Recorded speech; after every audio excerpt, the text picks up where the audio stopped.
Hello दोस्तों, मैं गीता नेगी की दुनिया में आपका स्वागत है। लो, मैं हाजिर हूँ फिर से नई वीडियो नई जानकारी के साथ। आपका स्वागत है। ये हिबिस्कस के सुंदर सुंदर फूलों से इन दिनों बहुत खिल रहे हैं मेरे गार्डन में। और देखिए, स्टेम में बिल्कुल भी एक भी पत्ती नहीं है, बट ऊपर जाके बर्ड्स ही बर्ड्स लगे हुए हैं और बहुत ही सुंदर लग रहे हैं ये फूल। तो मैंने सोचा अपने दर्शकों को वीडियो की शुरुआत इन्हीं फूलों से करती हूँ और बताती हूँ कि मैं इन दिनों अपने गार्डन में क्या क्या कर रही हूँ।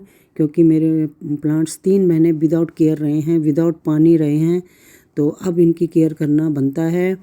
वैसे तो हर रोज़ प्लांट्स की केयर करनी पड़ती है, बट इन दिनों ये मेरे प्लांट्स बहुत ज़्यादा डिहाइड्रेट हो गए थे। पानी की कमी थी इनमें, कई इस वजह से कई प्लांट झेल नहीं पाए इस पानी की कमी को और ख़राब हुए मेरे। तो मतलब 100 में से 70% ठीक थे, 30% मेरे प्लांट ख़राब हुए।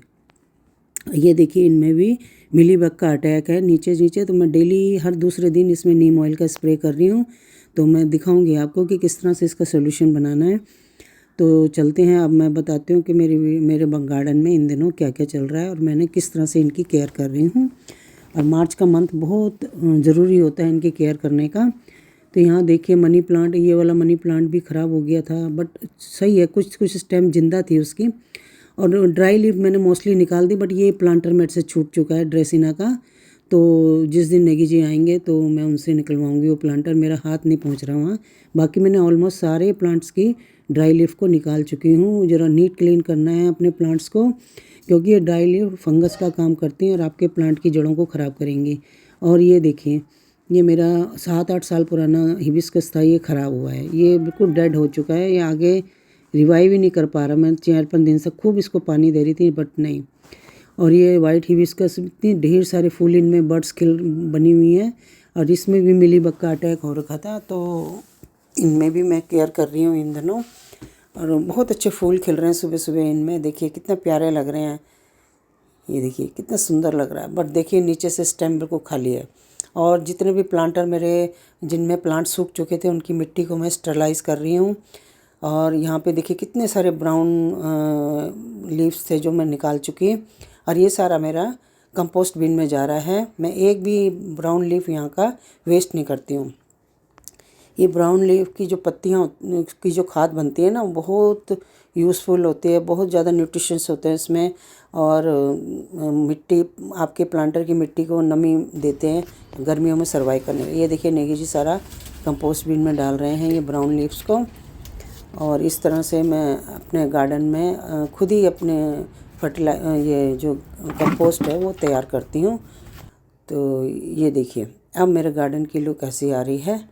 थोड़ा बहुत मुझे लग रहा है कि हाँ, अब जान आ रही है इनमें, बट कोई बात नहीं। अगर ख़राब भी हुए हैं तो कोई बात नहीं। गार्डनिंग हमें खूब हिम्मत देती है कि कोई बात नहीं, अगर ऐसी सिचुएशन आ जाए तो आपको इसका हल निकालना चाहिए। अब मैं क्या करूँगी, जो मेरे पास बचे हैं प्लांट, इन्हीं से मल्टीप्लाई करके अपने गार्डन को फिर से भर दूँगी। और ये देखिए, इन दिनों में बहुत सारी ट्रिमिंग कर रही हूँ जेड प्लांट की, क्योंकि जेड प्लांट इस टाइम बिल्कुल डी शेप हो गया है। कई ज़्यादा स्टेम इधर उधर हो गई थी। तो ये देखिए, इसकी ट्रिमिंग भी बहुत ज़रूरी होती है। इस तरह की ट्रिमिंग के कई फ़ायदे होते हैं प्लांट को। सभी प्लांट में ये ट्रिमिंग करनी चाहिए मार्च के मंथ में, क्योंकि देखिए, एक तो इससे बुशी बनता है प्लांट। दूसरा, इसके जितने भी ऊपर की स्टेम होती है ना, वो स्टार्टिंग की लीफ होती है ना, उसी में इंसेक्ट का अटैक भी होता है। तो ये इनसे इंसेक्ट भी दूर चले जाते हैं कटिंग करने से। और इनमें जेड प्लांट में इन दिनों मिलीबग का अटैक होता है। अगर आपने ध्यान नहीं दिया ना, तो सडनली आपका प्लांट मर जाएगा, उसकी पत्तियां सारी गिर जाएंगी और प्लांट आपका मरा मरा सा दिखेगा। ये देखिए मिलीबग का अटैक बैठा हुआ ना, एक मिलीबग वाइट वाइट रंग का। ये इसी तरह के इसमें मिलीबग का अटैक होता है। ये देखिए, तो इस तरह की केयर जेड प्लांट में अगर आपके पास है तो ज़रूर करिएगा। वैसे बहुत हार्डी है, मगर मार्च के मंथ में क्योंकि इनमें नई नई लीफ आती है ना, तो उसमें ये अटैक आ जाता है मिलीबग का। और नीम ऑयल का स्प्रे आपको हर प्लांट में करना है इन दिनों, हर दूसरे दिन। अगर अटैक हो चुका है, हर दूसरे दिन करिए, नहीं तो हफ्ते में एक बार तो ज़रूर करिए। मैं तो अभी, क्योंकि बिल्कुल 3 महीने से केयर नहीं थी इन प्लांट्स की, तो मैं तो हर दूसरे दिन, चाहे प्लांट में अटैक है या नहीं है मिलीबग का, मैं इनमें स्प्रे कर रही हूँ। और धीरे धीरे मेरे प्लांट हेल्दी बन जाएंगे, बुशी बन जाएंगे। और इनमें जो पानी की कमी थी वो सब दूर हो जाएगी। जेड प्लांट की पत्तियों में तो बिल्कुल रिंकल आ गए थे, क्योंकि बिना पानी के 3 महीने रहा है प्लांट। बट एक बात है, प्लांट ख़राब नहीं हुआ मेरा। तो इस तरह से मैंने अपने प्लांट की केयर कर रही हूँ और आपको बताऊंगी। अरे इनकी जो कटिंग करते टाइम जो स्टेम बचती है ना, उसको रीग्रो भी मार्च के मंथ में बहुत अच्छे से कर सकते हो। ये देखिए न्यू ग्रोथ आई थी, तो मैंने इसको काटा नहीं। मैंने सोचा इसको यहाँ से लपेट के थोड़ा बुशी लुक दूँगी इस आर्क का। ये देखिए ये हैं सारी स्टेम। अब मैं ये प्लांटर मेरा खाली था, तो मैंने सोचा इसमें ग्रो कर देती हूँ। मेरे को खाली प्लांटर अच्छे नहीं लगते। मैं जो भी प्लांटर खाली होता है उसमें कोई ना कोई कटिंग ग्रो कर देती हूँ, और इस तरह से मेरे गार्डन में प्लांट्स ही प्लांट्स आपको दिखेंगे। तो इसके ना मार्च के मंथ में बहुत अच्छे से रूट्स निकलती हैं और बहुत अच्छे से इसकी कटिंग ग्रो होती है। तो आप भी जेट प्लांट की अगर कटिंग ग्रो करना चाहते हैं ना, तो इन दिनों मार्च के मंथ में आप कर सकते हो। और इन दिनों मैंने मार्च में बहुत सारे प्लांट्स में खाद नहीं था, सॉलिड खाद दी है, और जो कि मेरा किचन वेस्ट कंपोस्ट है। मैं काफ़ी वीडियो तो बना भी नहीं पाई हूँ, काम 2-2 3-3 घंटे में लगातार करती रही अपने गार्डन में। अभी डीप क्लीनिंग काफ़ी पीछे से कई एरिया में करनी है, वो भी होता रहेगा। बट अभी तो इनको पानी देना था ज़रूरी, वो मैं कर रही हूँ इन दिनों। इनकी स्टेम में, इनकी पत्तियों में खूब अच्छे से नहला के जा रही हूँ प्लांट्स को, ताकि इनमें पानी की कमी अब पूरी हो जाए। ये देखिए इस तरह से सारी पत्तियों को मैं अच्छे से नहला रही हूँ और पानी इनको भरपूर दे रही हूँ इनके प्लांटर में, कि इनमें 3 महीने की जो पानी की कमी थी वो कमी पूरी हो जाए। उसके बाद इनमें और काम करूँगी। तो ये अपने पत्तियों को ज़रूर नहलाइए, जिससे इनमें डस्ट, मिट्टी, इंसेक्ट जो भी लगे हैं ना, वो बह जाएँ, निकल जाएँ इस प्लांट के ऊपर से। और दूसरा, प्लांट की पत्तियों से नमी पूरे प्लांट में रहती है और वो बहुत अच्छे से लश ग्रीन लगते हैं और अच्छे से ग्रो करते हैं। ये देखिए मेरा किस्मत ट्री भी बहुत ज़्यादा ब्राउन हो गया था, एक प्लांट तो बिल्कुल ख़राब हो गया है। बट देखो, उम्मीद पूरी है कि ये सर्वाइव कर जाए। और इनकी स्टेम में भी, हर किसी प्लांट की स्टेम में, पत्तियों में और उसकी जड़ में पानी ज़रूर दीजिए। इससे ही वो अच्छे से नमी को ऑब्जर्व कर पाएंगे और सारा दिन भर कोई गर्मी को झेल पाएंगे। ये वाला मनी प्लांट तो मेरा बिल्कुल ख़राब हो गया था, बट जहाँ तक स्टेम ख़राब थी मैंने काट दी हैं। अब देखते हैं न्यू ग्रोथ आती है कि नहीं। और ये मेरा बैम्बू प्लांट भी बहुत अच्छे से ग्रो करा इन दिनों। 3 महीने केयरलेस था, बिल्कुल अच्छे से सर्वाइव कर गया।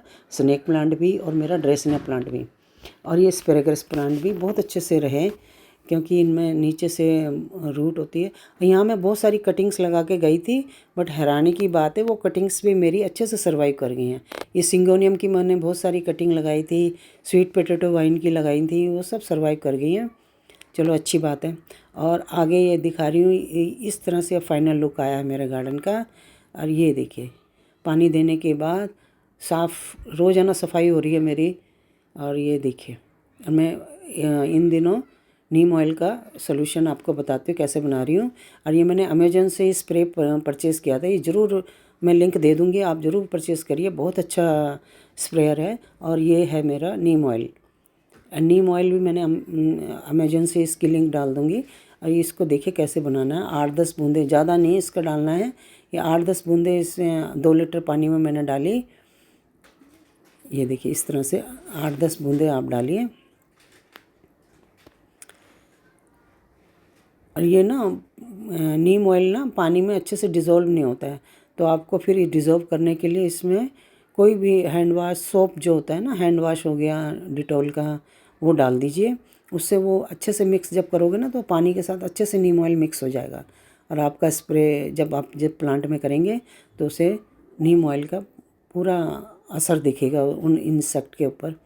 तो ये देखिए मैंने आधा चम्मच के करीब ये हैंड वाश डाल दिया है। और अब मैं इसको अच्छे से शेक करूँगी, क्योंकि एक हाथ से कैमरा और ये सब करना ना ज़रा मुश्किल होता है, तो थोड़ा डिफ़िकल्टी हो रही थी मुझे। फिर मैंने कैमरा ऑफ़ किया, इसको अच्छे से बंद किया, अच्छे से शेक किया। ये देखिए शेक करके मैंने ये स्प्रे में इसका पंप भरा और उसको पौधों में पानी डाला। और ये इस तरह से ये मेरे ये देखिए हिबिस्कस प्लांट में बहुत ज़्यादा मिलीबग का अटैक था। इनमें तो मैं हर दूसरे दिन स्प्रे कर रही हूँ। काफ़ी हद तक कम भी हो गए हैं, बट कभी कभी इक्का दुक्का मिलीबग दिख ही रहे हैं। और ये हटाने बहुत ज़रूरी है, ये हटेंगे नहीं तो आपके प्लांट को फिर से कब ये मल्टीप्लाई हो जाएंगे। ये देखिए दिख रहे हैं ना वाइट रंग के, ये इस तरह से भी ये पौधे को ख़राब करते हैं, तो इन हटाने बहुत ज़रूरी हैं। और जैसे ही हम जब ये नीम ऑयल का स्प्रे इनकी बॉडी के ऊपर करते हैं ना, तो ये एकदम से इनकी बॉडी वाइट से एकदम ब्लैक हो जाती है। इसका मतलब वो नीम ऑयल ने अपना स्प्रे वो काम कर दिया, और कुछ घंटों बाद ही वो मर जाता है इंसेक्ट। ये देखिए कितना अटैक हो रखे हैं। ये जितने भी मेरे पर्सलन के ये पिछले साल के बचे हुए थे, अब मैं इनमें बहुत ज़्यादा अटैक हो गया था मिलीबग का, तो मैं इनमें भी स्प्रे कर रही हूँ और इनकी कटिंग भी ग्रो कर रही हूँ। अब दिखाऊंगी आपको कि क्या चल रहा है मेरे गार्डन में, क्या क्या मैं कटिंग ग्रो कर रही हूँ। तो ये सब काम मेरा इन दिनों हो रहा है, और इस तरह से मैं अपने गार्डन की केयर कर रही हूँ। बाय।